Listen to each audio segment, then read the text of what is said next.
نبی کریم صلی اللہ علیہ وسلم کے دیوانوں،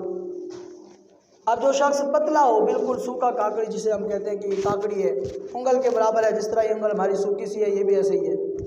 اس کے علاوہ نبی کریم صلی اللہ علیہ وسلم نے فرمایا کہ کس طرح اس کو موٹا کیا جا سکتا ہے، اس کے بھی نبی کریم صلی اللہ علیہ وسلم نے فرمایا۔ جو تبلا شخص ہو، جو سوکھا شخص ہو، جو موٹا نہ ہوتا ہو، اس کے بارے میں نبی کریم صلی اللہ علیہ وسلم کی حدیث مبارکہ ہے۔ حشام بن عروہ کے والد حضرت عائشہ رضی اللہ عنہ سے روایت کرتے ہیں کہ انہوں نے فرمایا کہ میری والدہ نے چاہا کہ میں فربا یعنی موٹی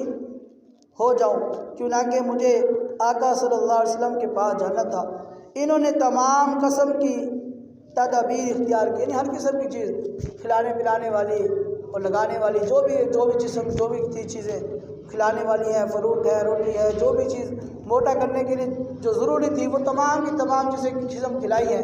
اور سب کے سب جو کسی نے بتایا کہ اس طرح موٹی ہو سکتی ہے، اس طرح جسم موٹا ہو سکتا ہے، اس طرح یہ ہٹی کٹی پہلوان ہو سکتی ہے، تو وہ ہر قسم کی چیزیں انہوں نے اختیار کی،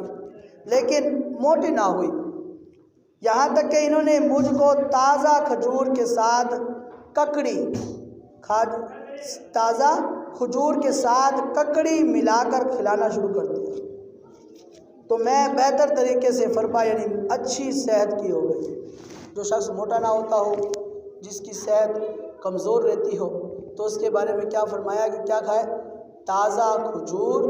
اور ککڑی ملا کر کھانا شروع کر دے۔